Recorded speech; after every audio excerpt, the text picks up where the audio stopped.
The following episode will contain spoilers. You have been warned. You're listening to Cinema IRL, the podcast that throws you into the movie and asks the question, what would you do? Today we discuss Snow White. If I have to tell you anything about this, that's a sad statement. Let's see how Amber, and especially Scott, can make this episode lose its G rating. And now, Cinema IRL. I wish I could switch places for just one day. What would you do? Put yourself in my shoes. How do we handle this? What would you do? Put yourself in my position. What would you do? Now it's your turn. That bitch just wanted to make fun of me. What? I can't whistle. I took it personal. Okay, you've got some very harsh feelings there for Snow White. Let me tell you, I do. Alrighty, folks, buckle up and get ready. This episode, we are talking about Disney's Snow White. Fleeing from the evil queen, Snow White finds refuge with 7 dwarves. When the palace guards embark on a mission to bring her back, a commoner and his group of woodland bandits protect her. So this is a live-action version with some, I don't know if it's animation or AI generation for all of the other woodland creatures and dwarfs and whatnot, but this is the story of Snow White that we've all grown up with and are familiar with. Probably, yeah. I would say so, for the most part. So we start off the film with Snow White as a little girl and with her mom and her dad and having this joyous, wonderful life as a princess. And then her mom gets sick and dies. And then her dad goes off somewhere to fight for the kingdom, I suppose, and never comes back. But before he left, he got remarried to someone who seemed really nice and wholesome, but quickly turned evil. And as soon as he didn't come back, because turns out she killed him or had him killed, she turned Snow White into a domestic help. And that's a nice way of saying slave. And turns all of the town's bakers and farmers into soldiers and makes it very difficult to live in that village for a very long time. Yeah. No, that's the story. Pretty much. So for our would you do this episode, we have our stepmother, we have our Snow White, we have Jonathan, who is her honey for the film, and then we have some dwarves and some merrymakers in the woods who are out to do good. Yeah, they took some liberties out there. There's no prince coming to find her and lay one on her. Just a criminal. Yeah, and one of the songs. So this was also a musical in the same vein of Wicked or any of those other. Anything Disney's been doing lately. Yeah, and the one funny song that I found very amusing is Jonathan sang a song to Snow White called Princess Problems. Princess Problems. Yeah. Yeah, so I think that's probably my biggest takeaway from this film is to integrate that into my vocabulary. I had princess problems during this movie. Little princesses all around us. Yeah, well, my issue wasn't with the princesses. It was with the adult the adult princesses. The entitled adult who brought 12 to 14 little girls into a film and then proceeded to sit as far away from them as she possibly could, messing around with her phone, as the little girls ran around and stood up and climbed over chairs and talked at full volume. And I got to remember to pack a tranquilizer dart gun in my movie bag so that I can put some people down if I need to. Yeah, definitely not the little girls. Little girls are gonna little girl, but don't not if they get a tranquilizer gun in the neck. But don't be that adult. You know, it's not your home. Don't put on a movie and think you're gonna check out while your kid's watching the film. It's not your living room. It's a public place with other people who are trying to enjoy a film. So that kind of self-centered laziness has no place in a movie theater and certainly not appreciated. Yeah, no. So back to the film. If I were Snow White and my new stepmother forced me to mop floors, I would say, I don't do floors. I don't do floors. You don't do floors? I don't do floors. Yeah, she seemed to just kind of accept it. Like, okay, I mop floors now.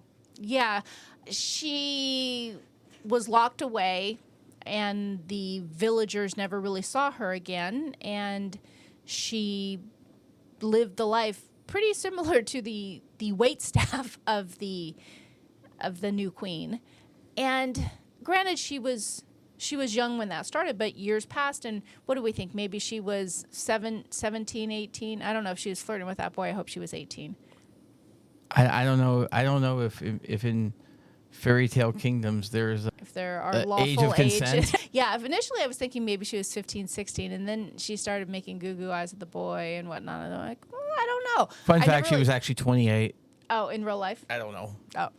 That's not a fun fact. So I guess, obviously, and we were having this conversation while we were leaving the film, not so much about the film, but just about society and how it's changed and how younger people don't respect authority as much as they used to. And I guess, ironically, this kind of plays into what we're talking about with Snow White and the stepmother. She just took it. She just She was just like, took it. okay, well, this is how life is, and didn't question it, when really that concept almost feels outdated with this film. Yeah, there's something in between our little princesses around us and our princess on the screen. Yeah, because they did modify some things of the fact of an earlier song that you briefly referenced about, you're not looking for a prince to fix all your problems, and then the song Princess Problems.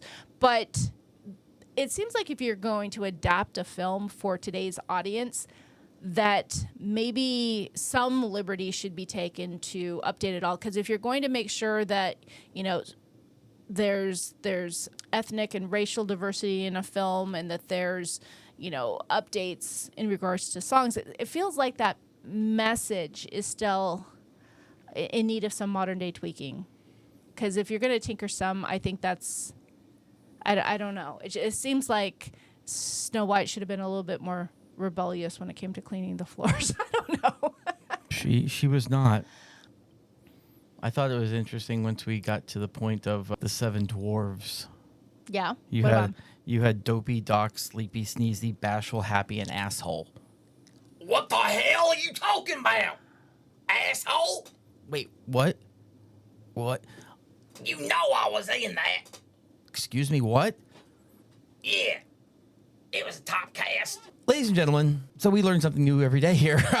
Jimmy, who you may remember from a couple of our previous episodes.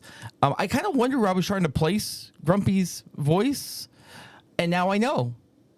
Hell yeah, you knew. Okay. You thought that too, didn't you, Amber? Yeah, for those who haven't listened to more of our zombie-featured film reviews, Jimmy is one of our correspondents who happens to be a zombie who No one on that show's a correspondent. That's for real journalism. Okay, a zombie imposter? Oh, a zombie influencer who sometimes stops by our studios to talk about the films from a zombie point of view. But as I was watching this film and heard all the characters talk, Grumpy's voice sounded like Jimmy, and I told Scott, I'm like, that sounds like Jimmy, so I guess it was Jimmy? It was. Huh, who knew? Well, apparently when you don't have to see me and I can do some voiceover work, I can pass for an asshole dwarf. He's grumpy. Grumpy's gonna grump. Yeah, he's kind of an asshole. That's why they chose me. That makes a lot of sense. Okay, Jimmy, that's great. Could we do the rest of the show? Okay. I just wasn't going to let y'all call him an asshole without taking credit for being the asshole. Fine. Okay, bye. See Bye, ya. Jimmy. All right, Whew. so Wow. so back to what would you do? We had one scene where Jonathan, the merry woodland burglar of sorts, takes an arrow to save Snow White. What would you do? Arrow's coming for someone you got a crush on? Do you take the arrow for her? I feel like he could have pushed her out of the way while staying out of the way of the arrow himself. See, people take the bullet, take the arrow. No, once it's flying, you don't have to get in the way. You just got to get them out of the way. It ain't noble to take an arrow or a bullet or anything. Just make sure they don't. So how do you push someone out of the way without getting in the way? You push them on their shoulder, like really hard, But you still have to lean into it a little bit. A little bit. Okay. I mean, I'm not leaning Okay, into so- it too hard if I know there's a freaking arrow or a bullet coming. Okay, so I guess we've learned that Scott is not chivalrous. No, I am chivalrous. I am practical chivalry. That's my PC. Practical chivalry. I'm very PC. I'll only put my cape over the puddle for you to walk over if it doesn't get dirty or wet or muddy. I mean, I'll just get some paper towels. I'm getting a roll of Bounty Yeah, for that. It's the quicker picker upper. Yeah. So, Hashtag not sponsored. Yeah. All right. So, what would you do if you were any of these characters? Jonathan, our stepmother, Snow White, any of our dwarves here? I always look funny at a girl who's fine with cohabitating with 7 dudes. Well, you know what? Snow White put them all to work cleaning the house, giving them brooms and mops and telling them to cook and clean and do the cobwebs. Sign me up. I would happily live with 7 dwarves if they were running around keeping my house clean and my belly fed. Yeah, why do they need to go mining? Like, what are they doing with all the gems? Yeah, it's funny. I thought that too because you can have a whole wheelbarrow full of all different kinds of gems, which they had in spades, but that's not going to feed you. How are you feeding yourself? Who are these people you're selling these gems to? The village people are poor. There's really nobody living in the woods with you. Who's buying these gems? Yeah, there's no market. And I feel like that's one of those people, they're just working for the sake of working. They didn't want to retire. They were all trying to retire to around 150. Yeah, they had some centuries on them. Yeah, and then they're like, well, I don't know what else to do. Guess we'll go get more gems. You can't buy a potato with a big ruby in the middle of an enchanted forest. That's kind of hard. You could if you had someone selling a potato. Yeah, I would take a ruby for a potato. Yeah, but what are you going to do with that ruby? I don't know. Trade it for a Tesla truck? Well, I'm not giving her my last potato. There's only one potato. Oh, then I'm keeping the potato. It's amazing what things can be worth when it's the last one. That's true. So at the end of the film, we see Snow White coming out from hiding after she survives her assassination attempt by the stepmother. Yes, apparently the antidote is for some dude to crawl up on her and get creepy with it. He wasn't creepy. He's like, she's dead. This is my chance. He doesn't know that that's the antidote. Why do you make He has no idea. He just so knows that messed up? He just knows that she's laying there. She can't say anything. It's now or never. Wow, you need help. It's creepy. There was lots of other people there. He was not alone with her. He did not crawl up on her. He gently and tenderly kissed her as a goodbye because he thought she was dead. That's the edited version. That's not the edited version. What, you're saying that there's tape on the cutting room floor here that indicates him all up on her, rubbing against her? Cutting room in a floor, but I think it made kind it of a way? I think it made it to Pornhub. So I don't know. just saying. I kind of want to end there. Oh no, we're not even close to done. No. So Miss Queen was a little too obsessed with this whole fairness competition.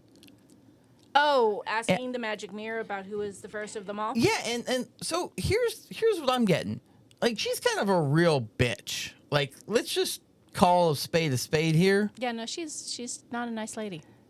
And she is the fairest until Snow White comes around, and when Snow White is out of the picture, she's the fairest again. What the hell does that say about everyone else in the kingdom if that bitch is the fairest? Interesting question. Like, seriously. None of the villagers are competition. Yeah.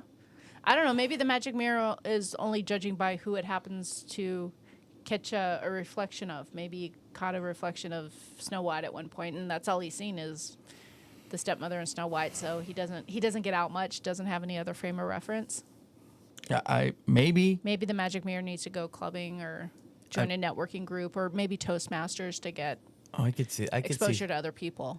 Hey, what's your name? Magic Mirror. Hey, you want a drink? No. Okay. This episode has gone off the rails in so many ways. So let's get to the stab part near the end. Okay. Yes. So Snow White comes back. What would you? A couple of what would you do's? If I'm the queen, I'm not handing Snow White, the girl who's got like every reason in the world to drive like a dagger right through me. I'm not giving her a dagger and saying, do it, like hoping that she's not going to. Because let me tell you, if I'm Snow White, I'm stabbing that bitch. Okay. I am stabbing her. Okay. Well, that's you dressed up as Snow White. The real Snow White, she comes back and she wants to claim her place in her father's castle and tells the stepmother to leave. And the stepmother says, pound sand. And she magically whips up a glass sword. And you think she holds it up to Snow White like she's going to kill Snow White. And then she goes, nah, never mind. If you want my place, you're going to have to kill me to take it. And gives Snow White the sword, of which Scott's now saying what he would do. But this is Snow White. She's not going to kill anybody. I get the public perception. I do. But I assure you, when you consider how everyone was hungry and the entire kingdom had fallen into ruin, yeah, they might think negatively of her for stabbing the bitch. But in the end, like, it'll pass, and they'll be like, yay, you stabbed her. So business in the front, stabby in the back? Stabby in the front and stabby in the back. I'm not stabbing her once. I'm going to town. Shiv style. There's blood splashing all over her. Oh yeah. No.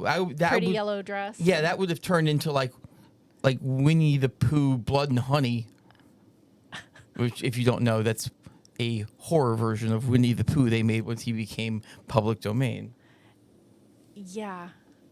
Which not to be confused with Screamboat Willie, which is another horror movie now that the Disney stuff is isn't it out fun? Public domain. All this Disney stuff hitting public domain. Oh, Now, goodness. if I'm not mistaken, Snow White originally came out in 1929. Did it? I believe so. So that means she's got a few years before she hits public domain. Before she's doing porn and. Oh yeah, no, she's definitely getting down with the Seven Dwarves. Oh, that makes me sad. Yeah, I know, but it's People are messed up. Well, yeah. I mean, so what would I do? Trump's America. What would I do if I was Snow White and my stepmother gave me the dagger, the glass crystal dagger?